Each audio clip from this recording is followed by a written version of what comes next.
Good evening, everyone. So I invite all of you to the third Astro Talk lecture on observing meteors, meteor physics, meteorites, chemistry of meteorites by Dr. Bharat Adur, Director, Akash Ganga Centre for Astronomy. So I welcome you all.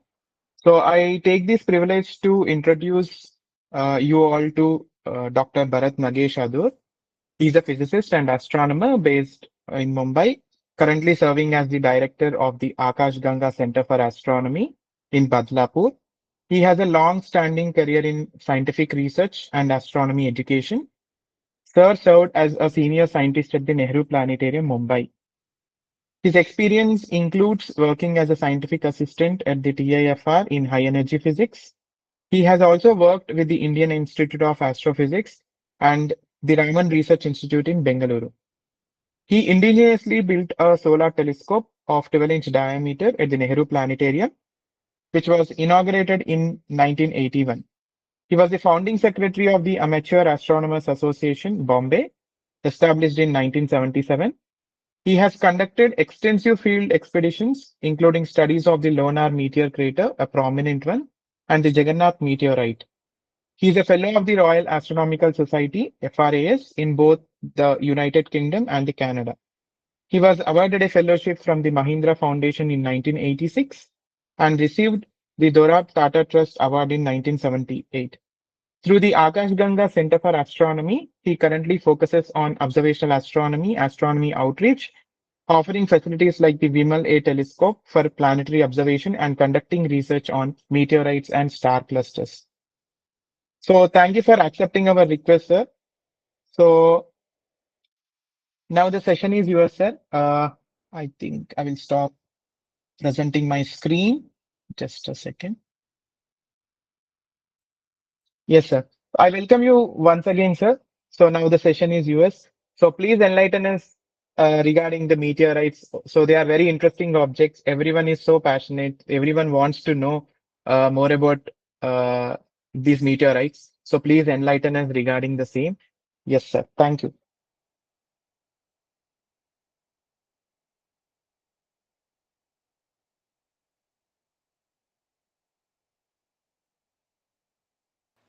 Hello, sir. Please unmute yourself.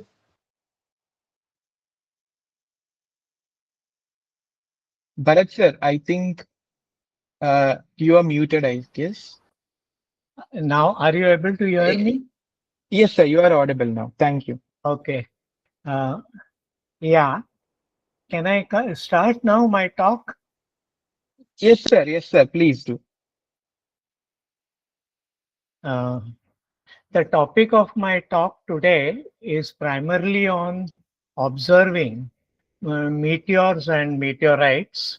And one of the areas which we are strongly working upon, because this area is an open area where even we are encouraging amateur astronomers, citizen scientists, and even young students, school students, to take part into observing the meteors.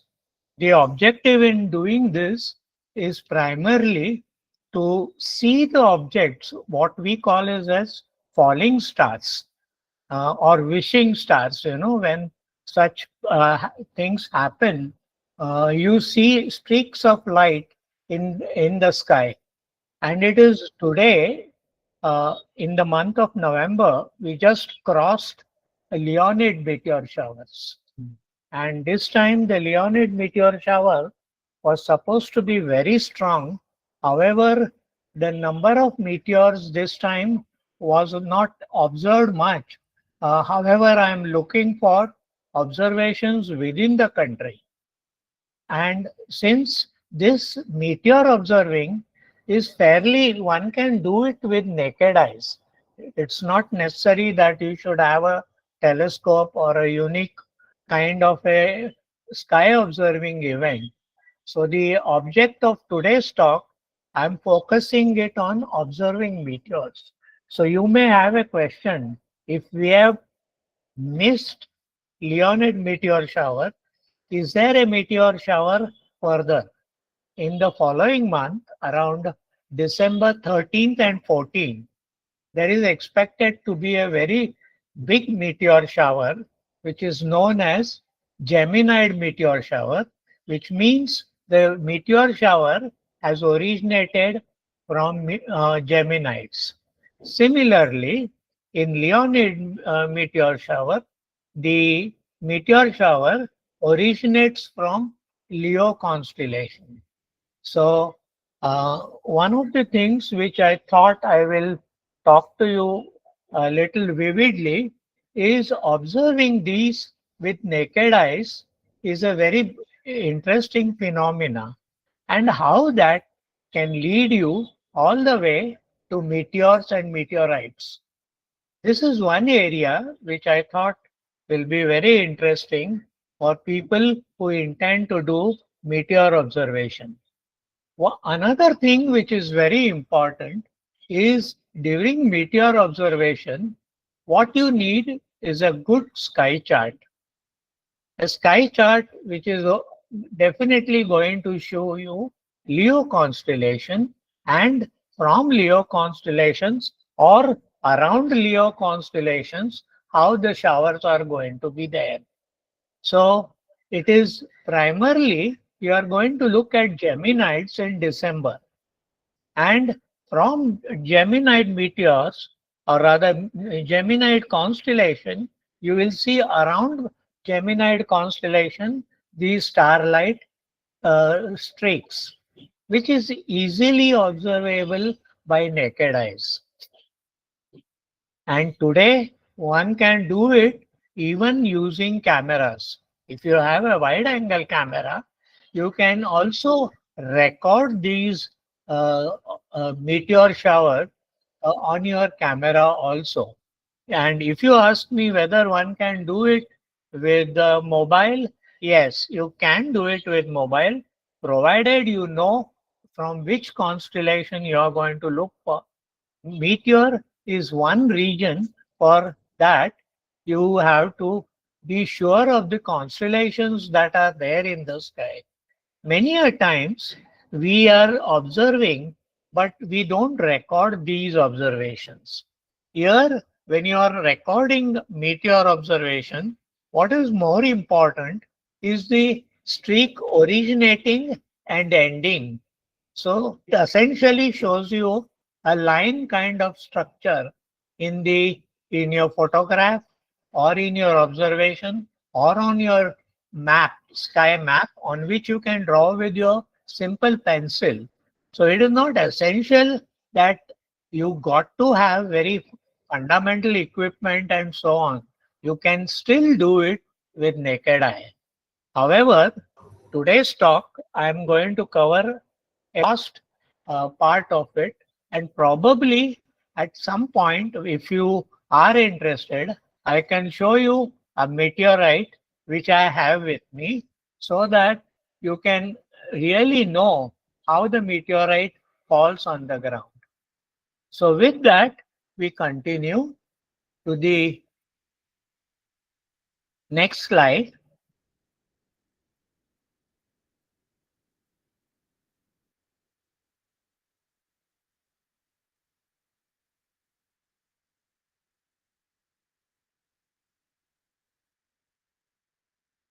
So what are these meteorites?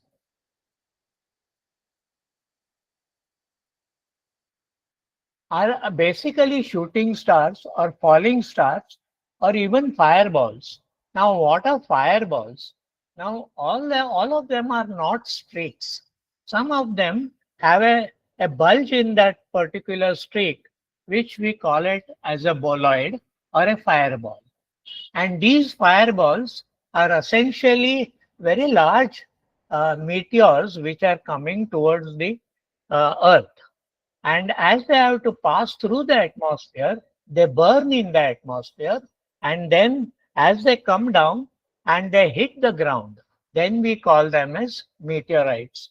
Now, all natural objects from outer space, now one doesn't know here exactly whether it is an asteroid or whether it is just some fragments of a comet or fragments of or essentially asteroids.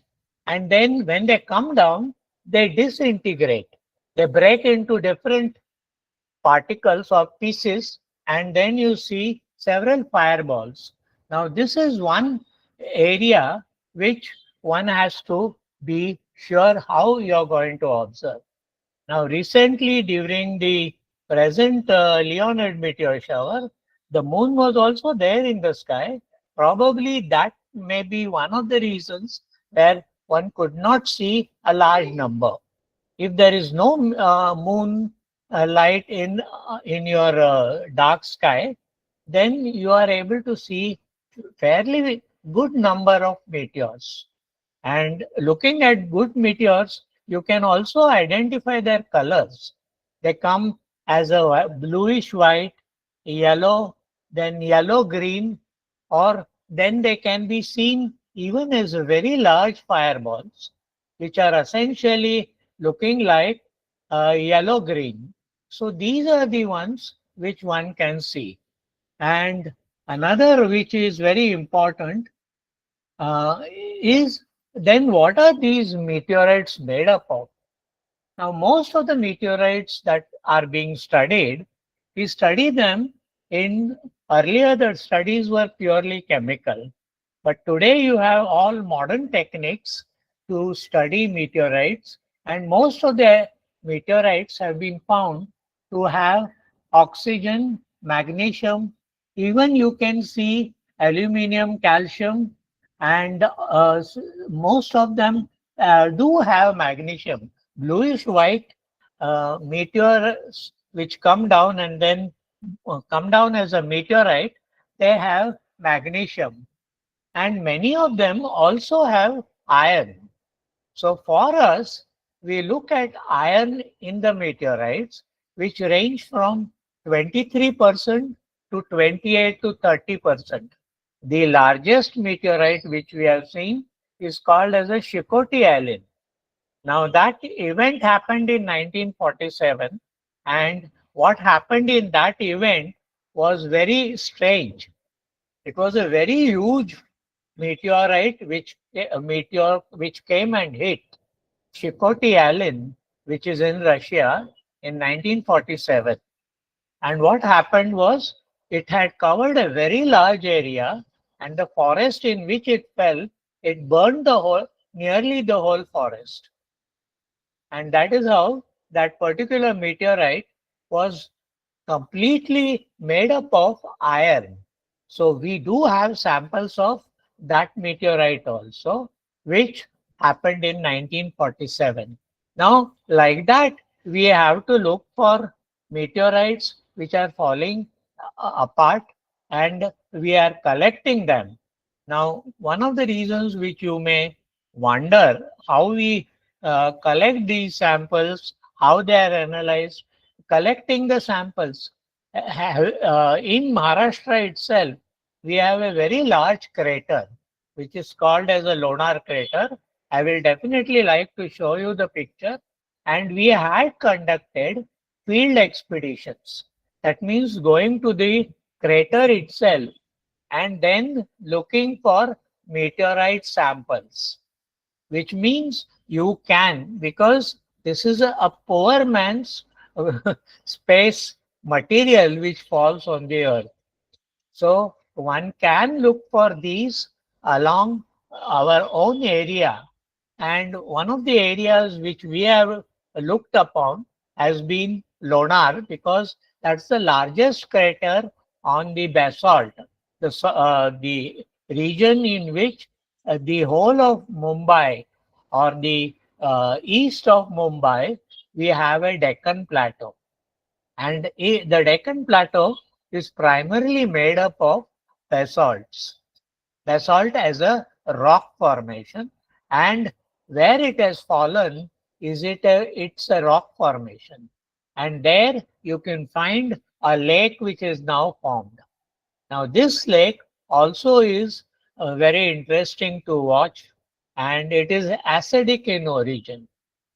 So I wouldn't go into that detail, but I just would like to tell you in the introduction itself that meteorites do have these elements in them.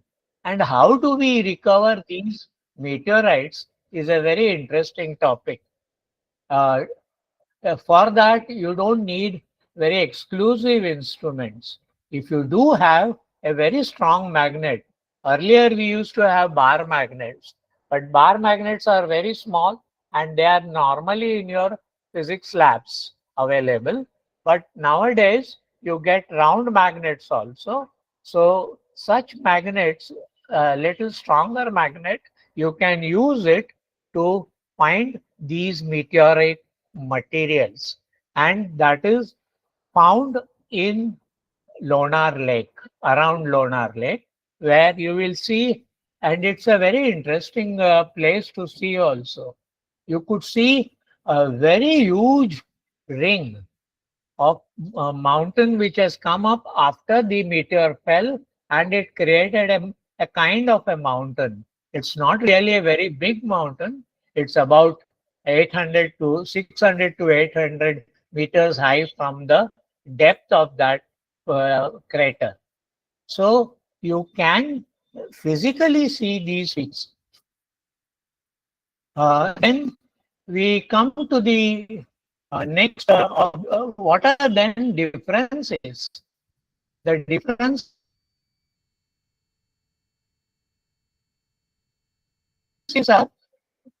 are you can see that meteorites, asteroids, and meteor comets doesn't know after it has fallen. What we see is normally the splash of the meteor fragments also flying off, and thereby you are able to see this. Uh, and the interesting part about this, that meteorites do orbit around the sun.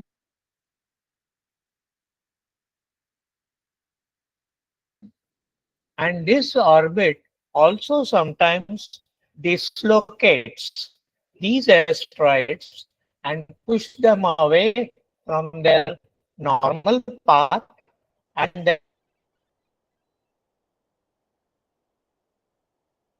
then they are pushed, and then they are pulled by the Earth's gravity, and that's how you see a bright streak in the sky.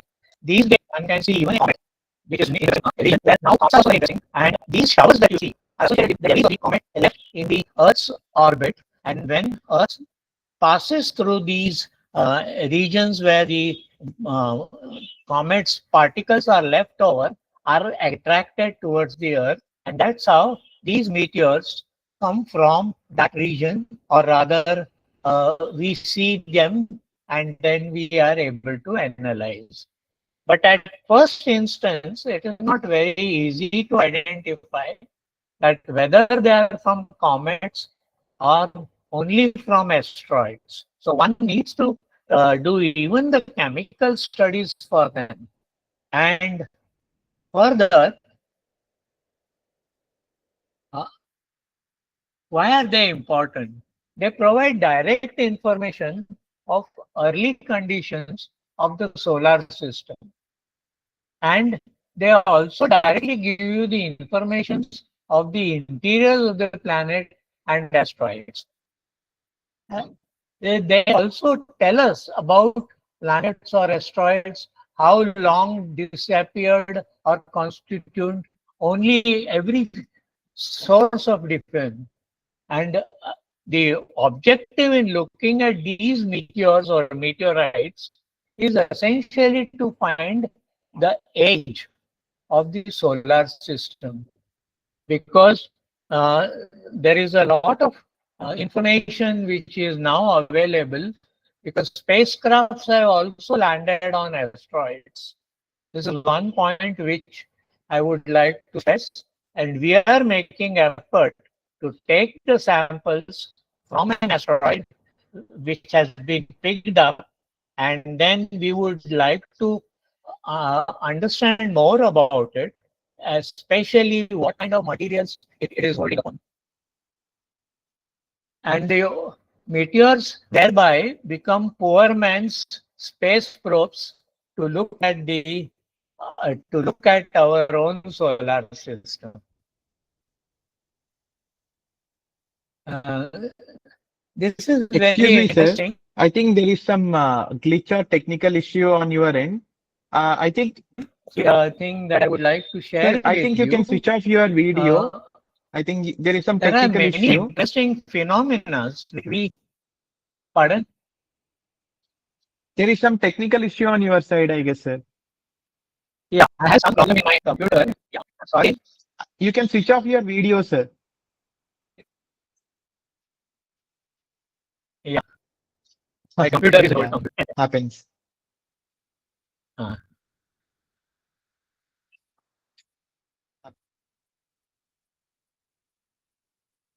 yeah, this is one interesting event where I was helped by students, citizen scientists to look for this meteor which appeared in the sky in the month of 2003 in Odisha, which was where we wanted to look for that. We had to go all the way from Bombay to Bhubaneswar, and the event was so strong that the whole of Odisha was shocked. Around 8 o'clock in the evening, this meteor which came down was a fireball. And the fireball was so great that at around 8 o'clock, it appeared as if it was the afternoon. So bright was the meteor shower or a fireball, and it fell in an area of nearly about 33,000 square kilometers. So you can well imagine how large the fireball must have been. And the event happened in September, and thereby in Odisha there was rains also. But even then, in those rains, this fireball which came down and it passed over a very large area, and we did visit some places to collect the samples. Now, how do we collect the samples? We will take it up in the discussion if there are any queries. But I will definitely like to tell you that the larger boloid which fell was in a rice field. So the region which you see here is a rice field. Now in that rice field, it had pierced the ground up to 20 feet down in that rice field. However, we could not get the rock sample, but then we looked for these or meteor samples in the other parts of Odisha. Primarily, it happened in a place called as Paschim Sunsuti, where the crater had already formed. And then we moved into a place called as Sutsudia. Now, in Sutsudia, the fireball actually went above above a hut, and the fragments of that meteorite fell inside a kitchen. Again, I will show you those pictures. But why I'm trying to tell you all this is that meteors are, when they fall, one can also recover them. So interestingly, what we recovered in Paschim Sunit was this kind of a crater. The grass around soil ground was burnt. And this had entered nearly around 3 feet below the soil. So here we could get some samples, and then we were able to analyze. And now how we analyze here was we did not have the soil sample at that point. We never realized, or rather it was not within our, because the soil was very wet and soft. We could not pick up too much of the local soil. So this happened in 2003, and here we were able to find different samples, how they come about. And in that, this was one found long back, but it was called as Karnali, and it was stony meteorite, where it was a stone iron meteorite. And this stone iron meteorite was fallen, and this was recovered. And most of these meteorites, when they fall, they don't announce and fall. But here we have now a mechanism to understand that meteor physics, how that path is covered, what is the relative velocity, and the kind of soil that it is, samples that it is going to lay across, was that we were able to also find a meteor sample in Lonar Lake. Now, normally everyone talks about Lonar Lake, but when a meteor falls, it is not necessary that only one piece will fall. There are fragments along the meteorite which also falls. Now the meteorites, particularly for Lonar, there was a smaller piece of meteorite which fell, and there we were able to find this kind of a rock-like, what we called it as shatter cone. Now these are indicators of meteor meteorite samples that you are able to recover during your observation of such craters. And the area which we were looking at in Lonar or in even in Odisha were places which was along the sea coast, whereas in Lonar we had a different angle itself. We were looking at an object which has fallen in basalt rock, and we are still able to get these samples readily.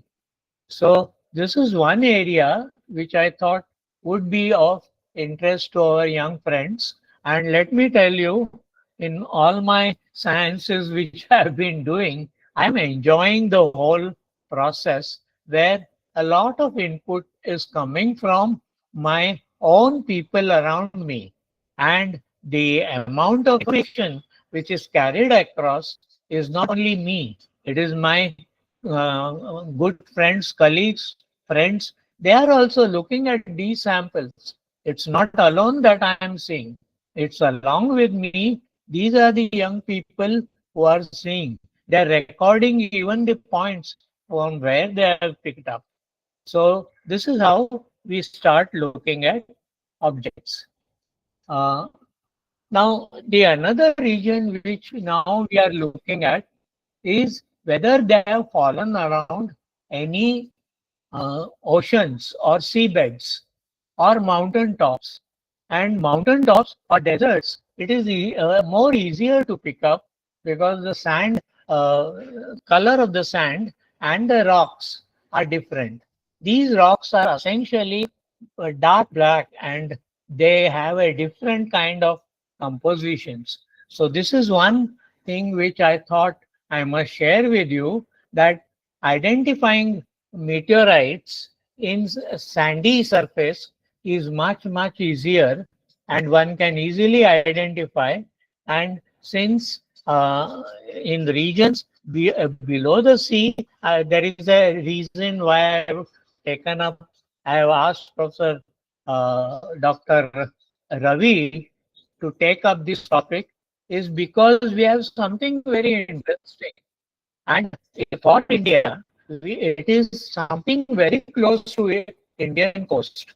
And this itself can also tell many histories of evolution on this planet, or rather on this earth.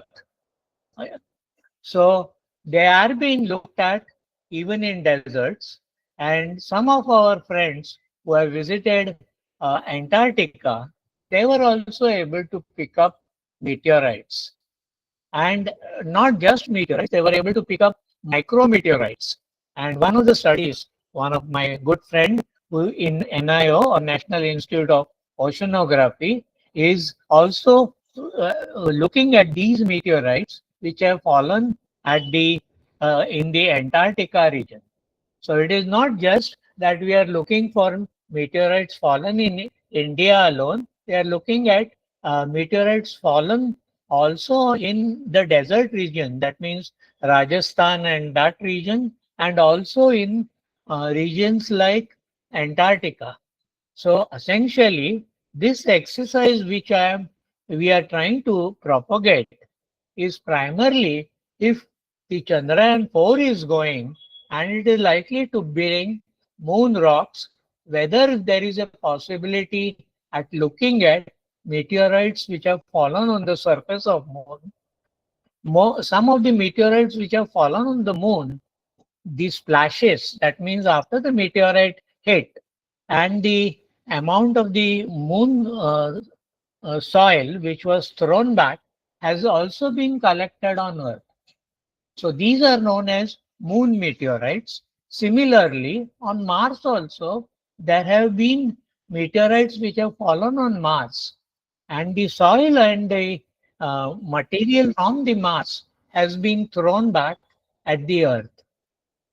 So these samples are also very interesting.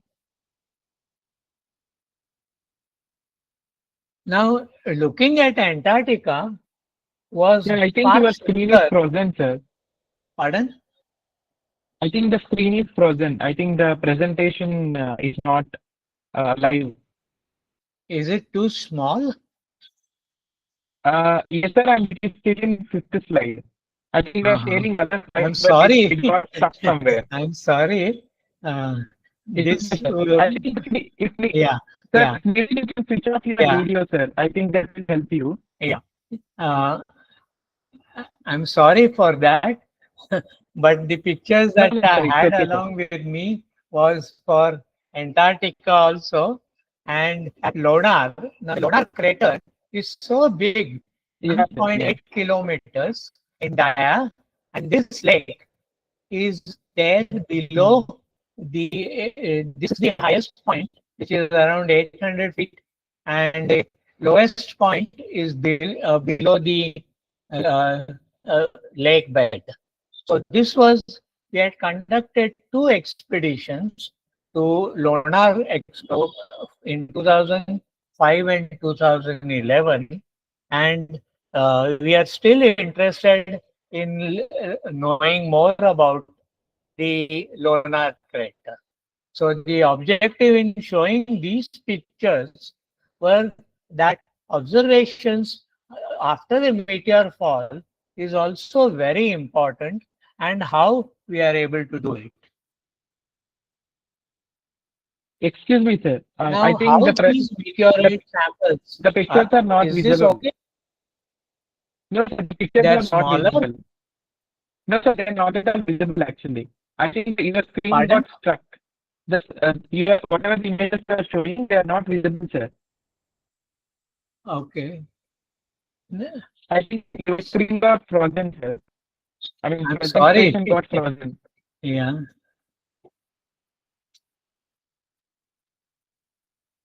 You want me to blow it up or what is it? I think it's better if you close the presentation once and open it again, Yeah. sir. It Yeah. gets frozen Uh, at slide 5. Yes, sir. Yes, sir. Now it is fine.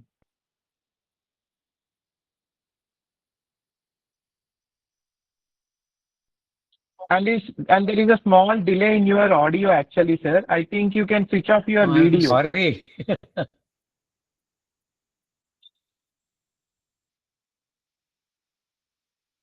A small Yeah. technical issue, I guess. Is it now visible? Yeah, now, Yeah. now we are able to see Yeah. the images, sir. Now, these are the meteorites which fall on the Earth or in India itself, and the samples that we have shown are picked up from Lonar crater, these smaller ones, and the bigger ones are from other places in Kanpur and then other parts of India. We have made a catalog of nearly 165 in India from 1736 onwards. There have been meteorites which have fallen in India. Most of these samples are at Calcutta.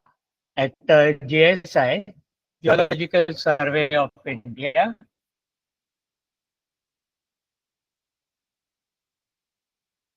And the samples that you see here are there for us to analyze. That's how we are able to look for these samples.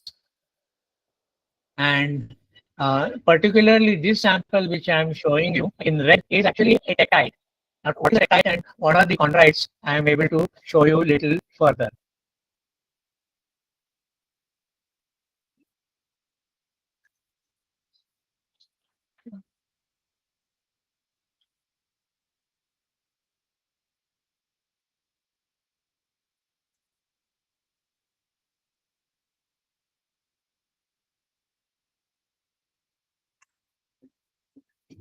Excuse me.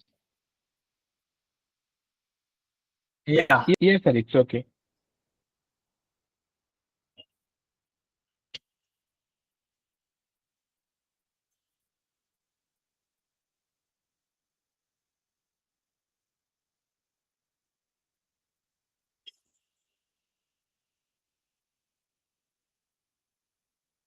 Now, what are the frequencies at which they fall?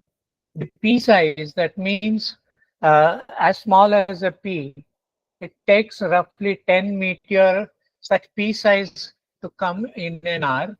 And like that, we have all the way from pea size to walnut size to grapefruit and all the way to 10 kilometers. Now, the type of uh, diameters with which diameters of meteors which come down, they come down something from basketball or rather grapefruit size all the way to about a kilometer. Uh, 10 kilometer size is the one which is associated with a very large meteor which fell even in Chicxulub, where because of that many of the dinosaurs were killed. So, because of these meteorites, one can see that the impacts of these meteorites can cause such kind of destruction. Even 50 meters can be very disastrous. The objective in showing these slides is primarily to focus that the objects which are coming needs to be monitored very well. Unfortunately, we do not have a system to monitor these meteor observations, and hence I have been trying to talk about it and tell you more about how these now can be understood.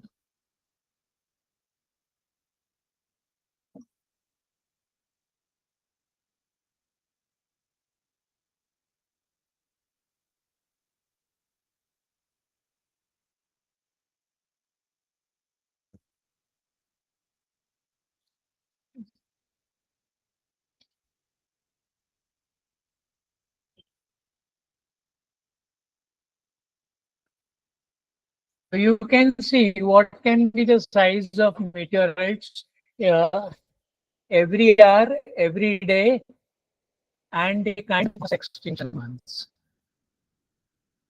So the impactor size smaller than 1 meter also are there, which is fairly large, and the impactor size for and the crater formation is possible from this level onwards. And to get these larger meteorites falling on Earth, we need to have a proper observation. Now, the ones of mass extinction are showing you around 100 kilometers in dia. Now, whether that is there, it is also very interesting to look for. So, the what can be the size of meteorites is this is what I thought I will show you.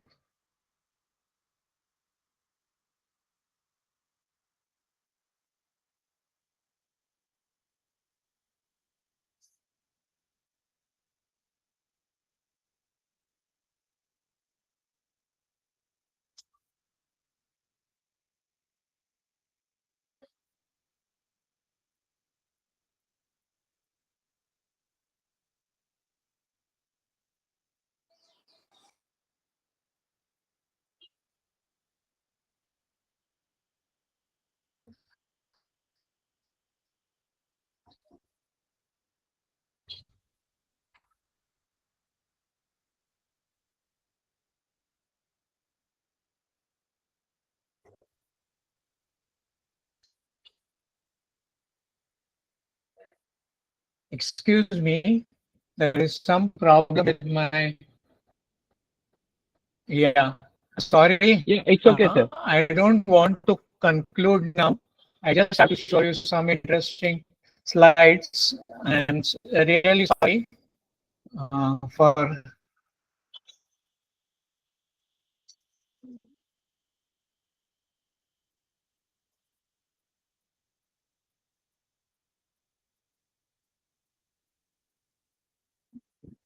Yeah, I think it's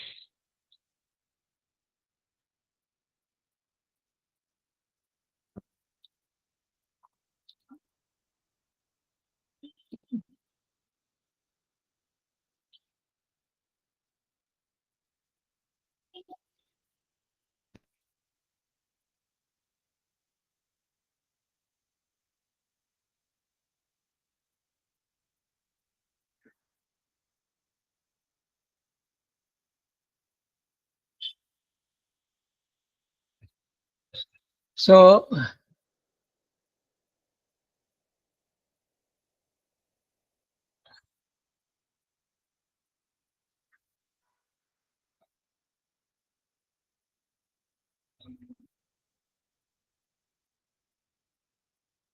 hello. Uh, yes, sir. yeah, I think there is a problem in my computer. So I think I will Yeah, yeah, stop sir. I here. think I can I'm see that. sorry I could not take it any further. But if there No, are no, sir. It's okay. any, I can understand.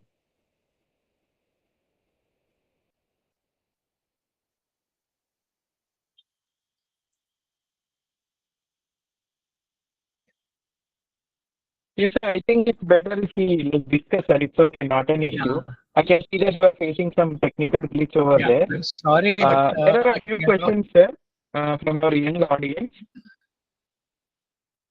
I just wanted to show you some of the chondrites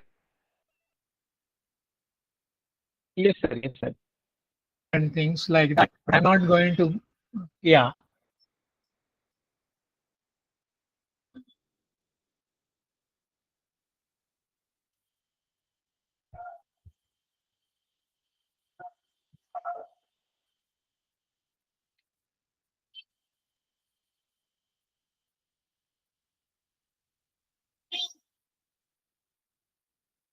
yeah. This is what I thought I will show you when we are Yes, sir. talking about meteorites when they fall. What are the inner products? Now, these are the regions which we are looking at for chondrites. These are the ones which we are looking for as chondrites, and that's how they are classified. And their classification is that either they are chondrites or achondrites. Further, there are further developments in that they can be further classified into what form of, and the materials which are found inside that we are talking about that. And in that talk, what we have earlier tried to show you was that these elements earlier were looked by using chemical processes. Now in that, the samples that you get is not in, sometimes you get samples in grams, but sometimes you don't get that also, you get in micrograms. So that is where we have to now look for chondrites using newer techniques and newer observation. So one of the observations of these are, these can be easily retrieved. The meteorite samples can be picked up by bar magnets, as I said earlier, and these bar magnets are effective for most of the meteorites as they have very large iron content, nickel content, and the other important thing is they have such materials in them. What we are now trying to study, in fact, I'm not going to go more further, but I'm going to tell you because I see a lot of participants are young people. So you can study this and not only using chemical processes, but you can now study them under different. XRF has come. XRF is basically looking at the fluorescence and finding out what elements you can see there or more what elements essentially you can see that. Now these are used. We have also used in some meteorite studies, we have used XRFs, and also we have used electron microscopes to understand how these materials are there inside meteorite. This is not all. Today, one has progressed to such an extent you can use these materials. No, essentially, what we are now studying them is under neutron activation analysis. That means these samples we take in micrograms and then they are bombarded with neutrons, and from the neutrons we get a spectra of different element isotopes. Now, from these element isotopes, now we are able to come fairly close to saying that these are meteorites. How do we identify that? That we identify using essentially a very important material called as, here is the periodic table. And in the periodic table, we are looking for iridium group or platinum group elements to look for these samples, what are, and thereby we are able to now fairly understand that meteorites can be identified by using neutron activation to understand how these meteorites are built up of. Now we are also trying to see if we are able to go further and try this in using different interaction with neutrons and positrons and so on. But I will not go any further, but I think I will stop here because I will like to take in a couple of questions, and I think I will stop here because I think the visuals are also, my presentation has been very poor.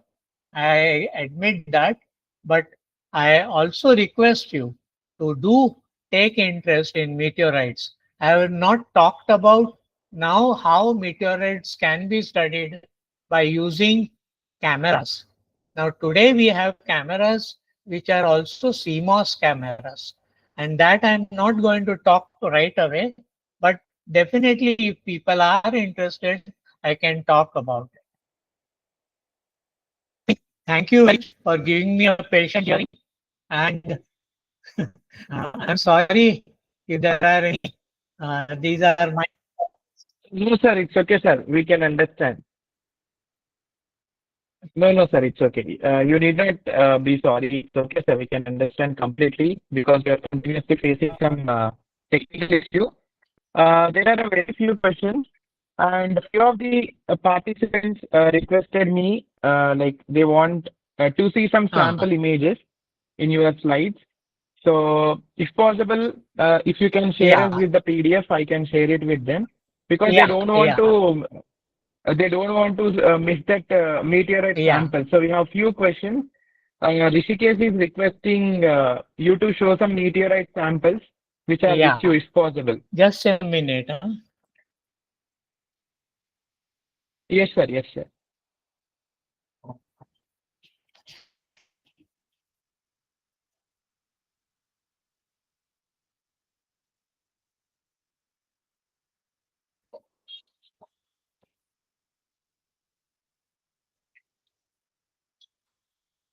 Sir, Just a few minutes, Vikrant.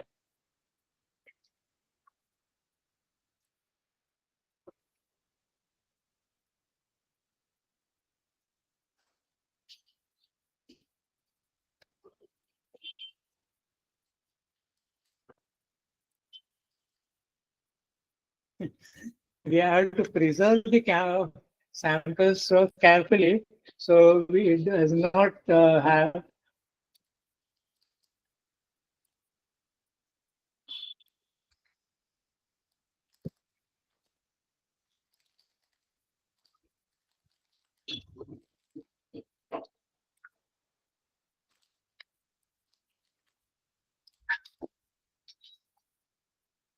Yeah,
Sir, Just a minute, Vikrant.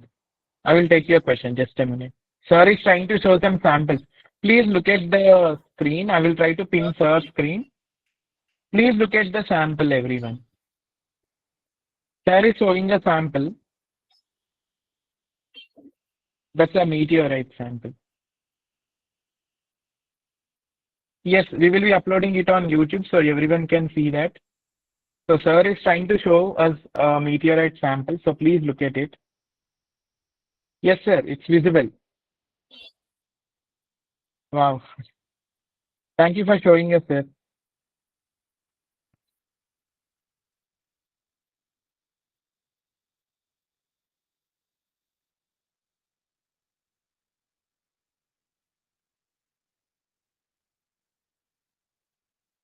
I think Rishikesh, you have seen it. So you have requested.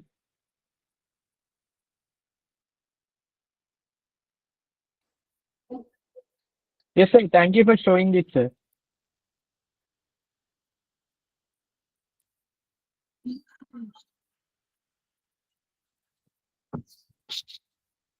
Yes, sir. Thank you. Yeah. Yeah, thank you, sir. Thank you No, for showing it. we have Yes, sir. smaller ones also, which we use for analysis. Oh, Yeah. that's great. So these are the bigger Oh, great, ones sir. which we have. We are using that for Oh, studying meteorites, and the regions which you see like this are the regions which are yes, sir. explored. Oh, acha, okay. Great to know, sir. So if there are any So we have a few questions. pardon? Yes, sir. Yes, sir. There are a few questions from. There are a very few questions from our participants. Okay. So let me ask you a few questions, sir. Yeah. So we have a question from Vineet Krishnan Kutti. His question is, how can current remote and in situ sensing technologies can be used to determine the elemental and mineral composition of asteroids and meteorites? And to what extent can these same methods classify and identify the materials in space debris, which are often composite and multi-layered? Can you come again? Yes, sir, I can. How can current remote and in situ sensing technologies can be used to determine the elemental and mineral composition of asteroids and meteorites? And to what extent can these same methods classify and identify the materials in space debris? Yeah. Uh, when you classify them, before you classify them, we use to analyze these, we use magnets, bar magnets, as I said Okay. earlier, but we use now stronger magnets, which are called as ceramic magnets. They have very strong Oh, magnetic force, and that we check to check these meteorite samples. We use them as and then find out whether they are attracted by the magnets. Now the magnets, once they are oh, attracted by that, we try to look which are the regions where it is going to be strongest, and that particular part is selected, and a very small amount of the sample from this is retrieved, and then it is crushed into a fine powder, and this fine powder we yes. use it in an electron microscope, and there we are able to see whether they are chondrites, what are the types of it. So it is one is that you need a magnet to check whether it's a meteorite or not. Now not all meteorites have that strong magnetic force, because they depend, There are carbonaceous Yes, sir. meteorites also. So in that, people are looking for water molecules or water compounds or hydrates. So that Mm. is how they are being classified. But to look for that, you need a good magnet to begin with, and and a magnifying glass to find out the features on the surface of a meteorite. Now, all stones you can't attract with your magnet. So the ones which are Yes. even in that, there is a possibility of you are looking at hematites, which are essentially Oh, iron kind of rocks. Now they are yeah. also attracted, but you can't classify hematites from a meteorite. So in meteorite, one needs Okay. to look for such crevices, very sharp crevices, in which Oh, from which we are able to extract some material out. And this material is quite interesting to study because you tend to see a lot of features in that. And these are coming from the sky.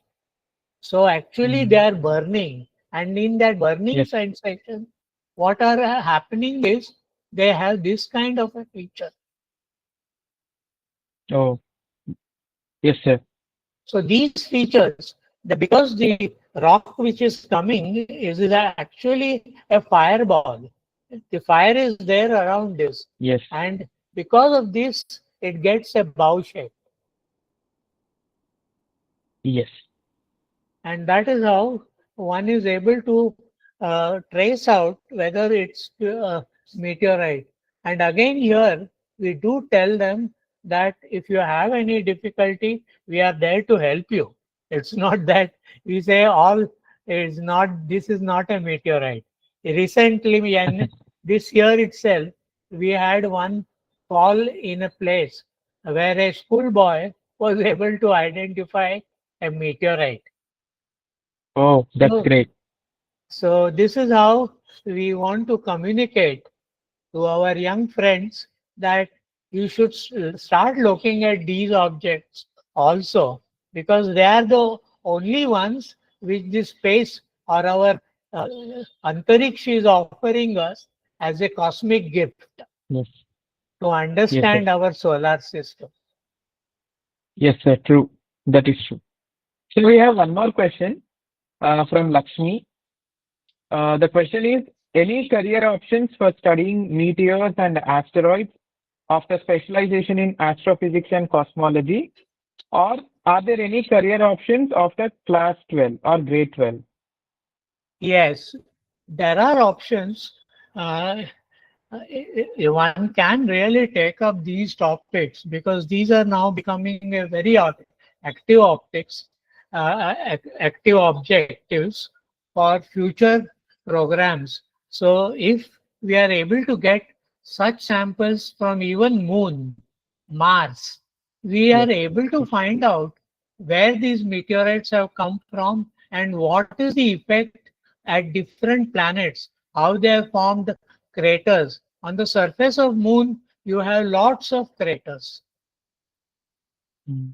On the near side, we find smaller or larger craters, but on the far side of the Moon, there are more number of meteorites which have bombarded that region, and we are not able to have a good picture of that. So, getting samples even from Moon, one will have to create this kind of understanding how to analyze them. And Yes. when you get the sample, it's not just the soil that we are picking. We are also looking for meteorites which have fallen on the surface of those planets. So, Mm. the kind of studies which are possible, and it's not just that you are looking at the age of the universe. Here, what we are looking at is when we take the isotopes, basically the idea of taking isotopes. What are isotopes? Essentially, it's the same element, but it is a With product different. of the same element, but it has a higher numbers. So that's all. But they have a certain lifetime. and that lifetime is what we are looking for. The elements Yes. from sodium, basically in electron microscope or even in meteor studies, what we tend to look for ages are not the ages directly connected, but it is far of age. It is how old was Yes. the age of the solar system, how old was the age of the meteor which fell. Now, all of us remember, please remember this, that meteorites don't fall only in one place. Now, as I told you earlier, that they fall even in the ocean beds. Now, here, right in Mumbai, we have next to Mumbai, we have Bombay High, large oil fields in the Bombay High region, from where the oil is extracted, gas is extracted, and mainly here the oil is extracted. But now we are looking at a possible whether there was a meteor impact in that region. And that crater, there is a gentleman from US, Mr. Dr. Shankar Chatterjee, who has looked for and he has named it as Shiva crater. So next to Mumbai itself, there is a crater. Similarly, we are looking at craters all over the country. So that's how I said we have nearly a catalog of 162 craters from 1736 to till date. They are over now more than that number, but this is number what we get from the official sources. And for people who are interested in this, we are definitely there to help you. We have catalogs, we have details of many meteorites which have fallen, not only in India but abroad. We are also conducting every year an asteroid program at Nehru Science Center. Under June 30th, we conduct an asteroid day, during which we show our Yes. Indian meteorites plus the foreign meteorites which have fallen all over the world. So all that we make it as a sample and show it to the school children and the lay public. So this is not just confined Yes. to you and me alone. We are trying to propagate to a And very yes. young, large people. And people who go to Lonar, they just see the lake, they see the rim, they see the lake water, measure something and come. But if you are very sure you want to see that place, you can carry a magnet, you can carry a compass, and but most important, from where you are looking at is very important. That you can record. And that one of our field expeditions, we had taken college people to look for the whole crater, and the studies of that crater is now getting published. So what we are now Oh, trying to great. understand is how to study this. We have field trips happening for these programs, and I personally go with them and show the charts and the samples and then try to identify that. So it is just not just going and looking at some place, but to do a proper study of that crater. So Yes. now in India, we have looked for newer craters. We have just looked for Luna in Gujarat, which was near the Indian-Pakistan border, which is called as Luna. Now, this crater is fairly old, but has not Mm. been much known to the uh, schools and colleges, or rather to the community. So, what we are trying to do is get the research data of this and put it across. Similarly, there are craters now have been found even in South India, which is called as a Kaveri crater.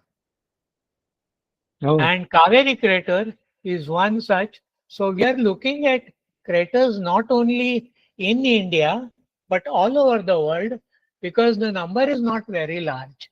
It's around Mm. all over the world is around 160 or so. So this Oh, number is what is the number of impact craters on the surface of Earth. Now we are also trying to look if there are older craters which are found. So as I said earlier, in our catalog, in the Indian meteorite catalog, we have 160 craters, not craters, meteorites, which have fallen in meteorites. different parts of Mm. the country. So it is not only in Maharashtra or in this and that state. It has fallen all across. Even in Odisha, there have been meteorite falls earlier also, before 2003, and even later probably. But we have not looked at all of that. But we are trying to study these impact craters across Sir, the country. Yeah. Yeah, yeah, you can ask your question now. Yes. sir, Yeah. Yes, yes, you can ask. are these the stages of a fireball? Yeah, you can see a fireball also. It's not difficult when you are looking in the sky. But the most important thing is when you go to the dark side, it cannot, the fireballs are seen even in the cities. As what I told you earlier, this fireball was seen even in a city. And uh, it doesn't just come like a fireball. There is a sound also which is coming along with that, which is called as the hiss of the meteor fireball. And this is Mm. important because when you see such fireballs coming in the sky, you should be able to find from where it is coming and up to which point. Some of the meteorites come very close. I have not shown those pictures. I'm sorry, my computer has some problems, I don't know.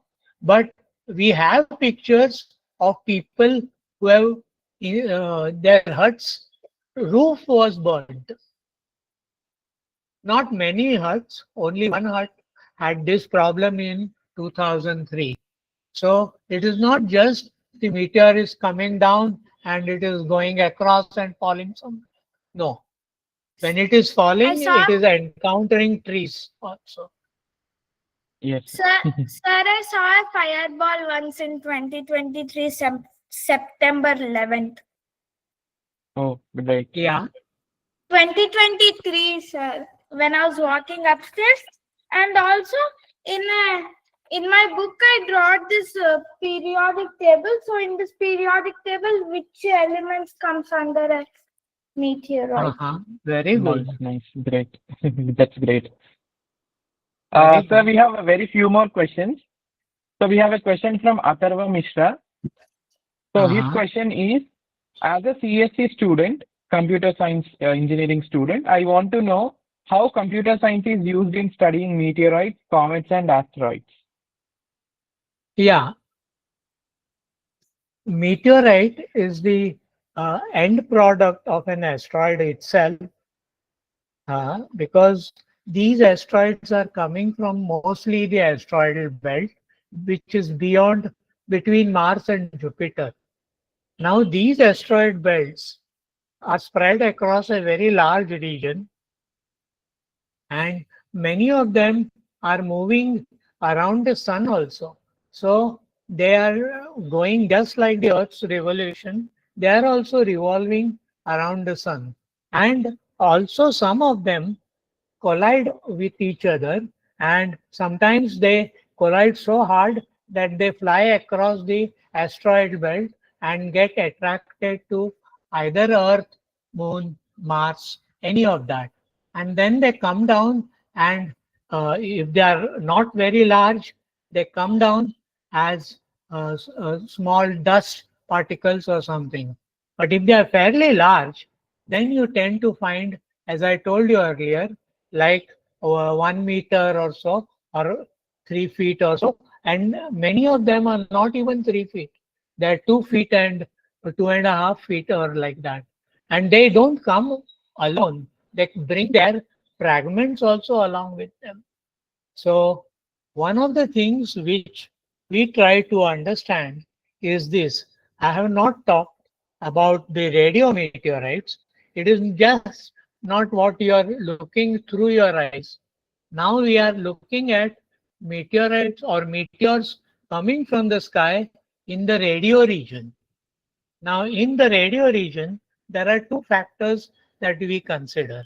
That you should have a very wide angle lens which covers at least 150 degrees of the sky, and then you have a camera. Now, these can be recorded in a camera. Beyond the camera, what you can do is nowadays you have CMOS cameras. Now, in these CMOS cameras, we are now in the process of making them more intelligent by asking them to detect these star-like streaks in the sky. So this is one region where we are talking of now as radio meteors. Now that can be even checked or detected even with your small FM receiver, radio FM receiver. And you don't have to do too much. You have to see in that FM band, you have to look for a region which is not having any transmitter, and there you are looking for these falls. When these meteor falls are happening, you find a streak-like event. You get a sound which is screeching sound of a radio signal in your radio meteors, and you can hear that as a not as a hiss, you hear it as a streak. So you can record even radio meteors. We just don't stop with just naked eye looking.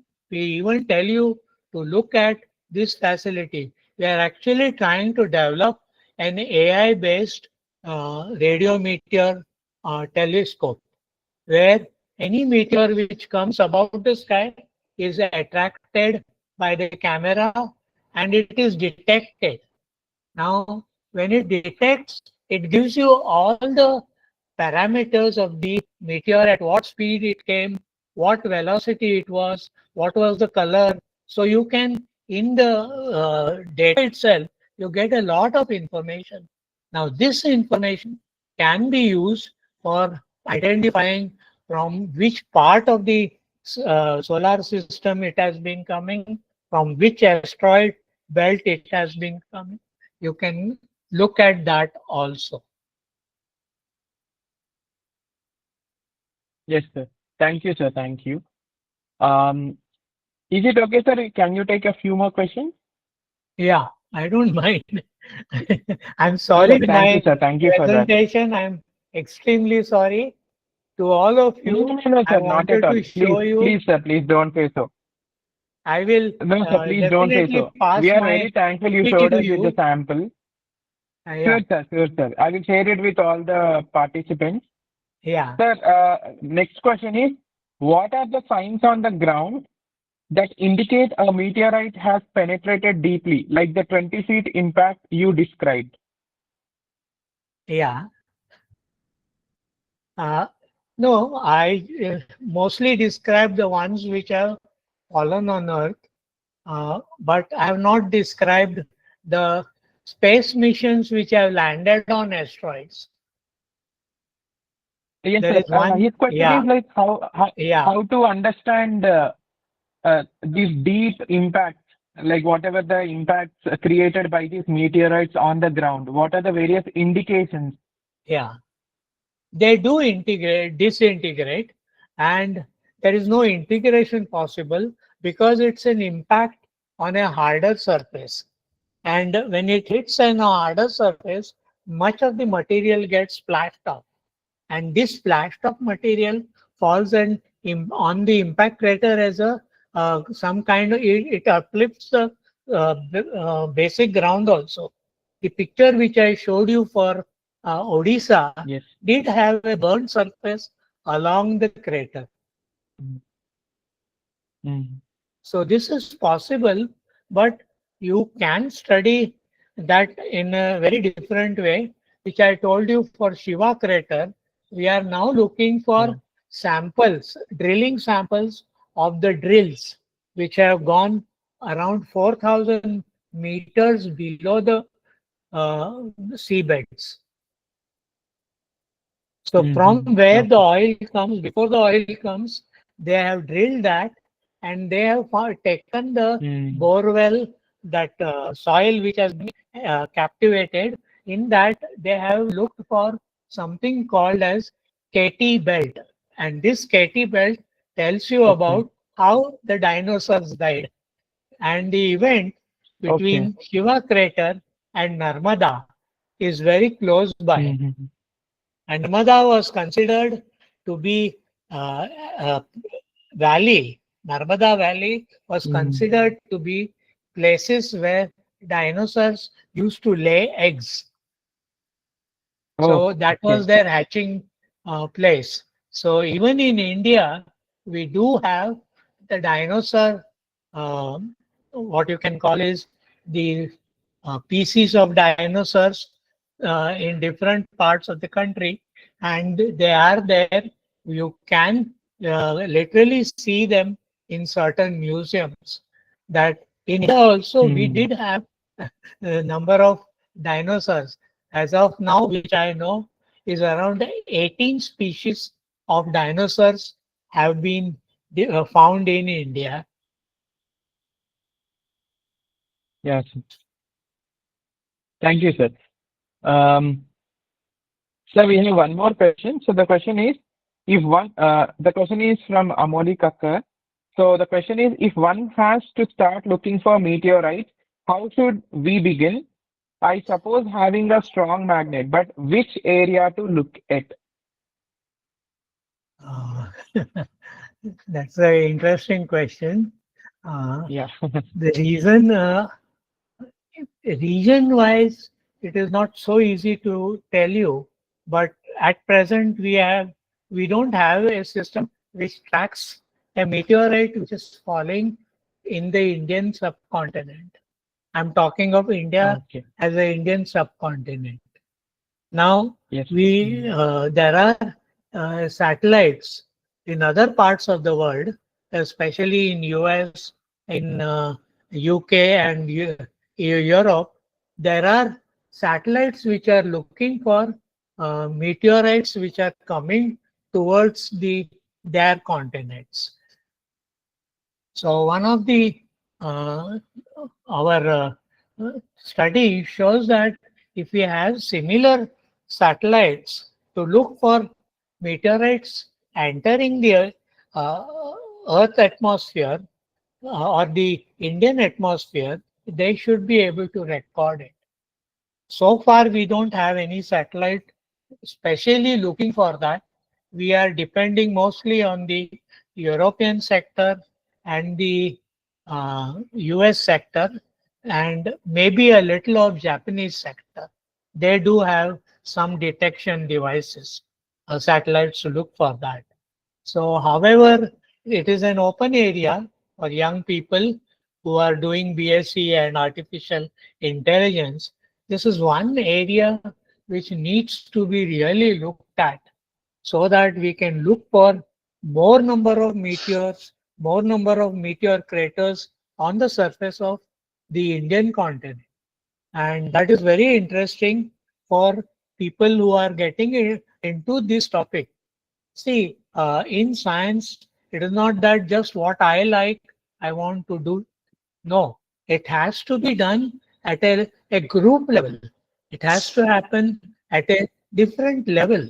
I even invite Yasha Supra to come to these field expeditions to see how meteorites are recovered. So they get an idea. My name is So how to look for the.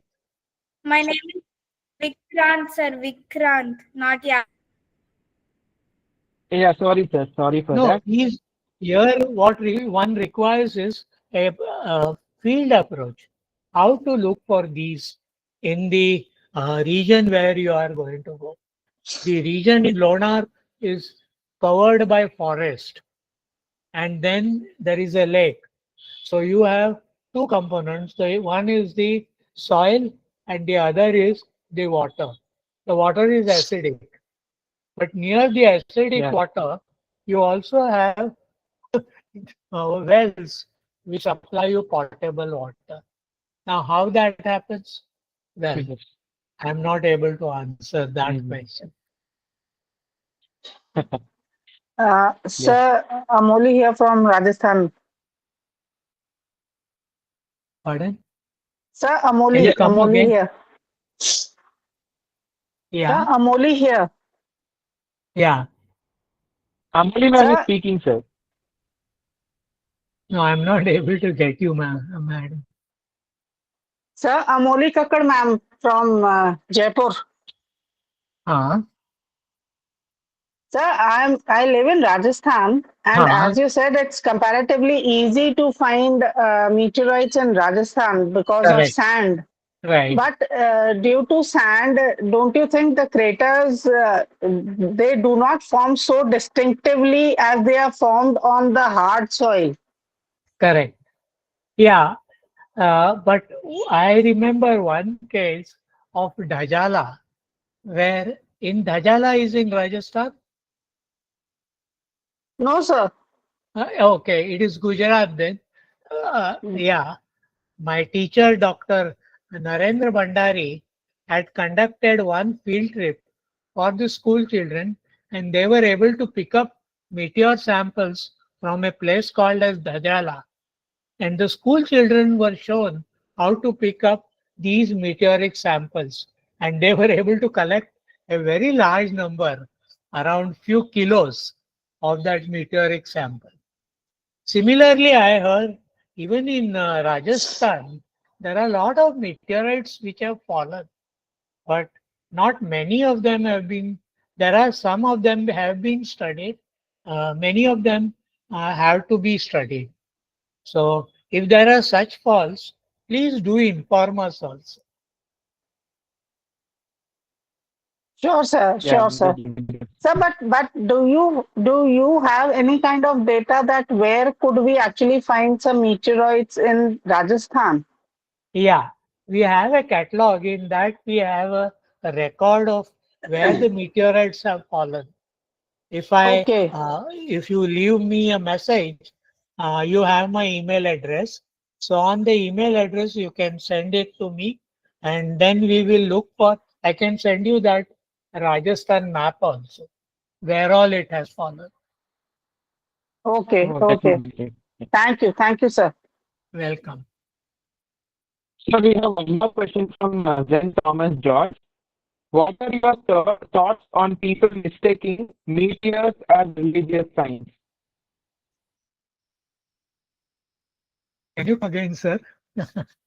Yes, sir. Yes, sir. So he is asking your thoughts on people mistaking meteors as religious signs. So people will consider these meteors to be some religious signs. So some people will consider them to be some message from God or like say from heavens and all. So what are your thoughts on it? Yeah, normally a fall is also heard as a thunder. When it falls on the ground, it makes a big noise. Now that noise Mhm. is also can be recorded. Some of the meteors which have fallen has also given effects like a mini earthquake, and they have sent out vibration. Now that is also been recorded. It's not that just a fall, but certain falls are not even recorded. So they fall, and one needs to do a lot of scouting in that region. Yes, sir. So we have one more last question. Um, so the question is, what are the chances of finding meteorites in the Himalayan region, like Bhutan and Nepal? Yeah, yeah, I'm in that process right now. I Oh, will that's great, sir. definitely That's pass great. it on to you. Oh, sure, sir. Thank you so much, sir. Actually, you are contributing a lot, actually. So, like you have mentioned, yes, there is a lot to do in this particular field, meteorites. So, I'm really unaware of these things. So, but whatever Okay, you are doing, it's really thank great, you. sir. Thank you for Thank you so encouraging us much. and sharing so many things with us. Thank you. So I also encourage young students who all are interested in doing some research Okay. in the same field. Please be in touch with Bharat sir. Okay. He's so friendly. He's so encouraging. So you can do some really good work. There is a Thank lot you. to do. You can contribute from your side. Sure, Yes, sure. sir. Thank you so much, sir. Thank you so much for giving your time. Yeah, And yeah. I thank each and everyone who attended this session. Okay, So, sir. yeah. So have a great night, sir. Thank you so much again. Yeah. Good night, everyone. Thank you.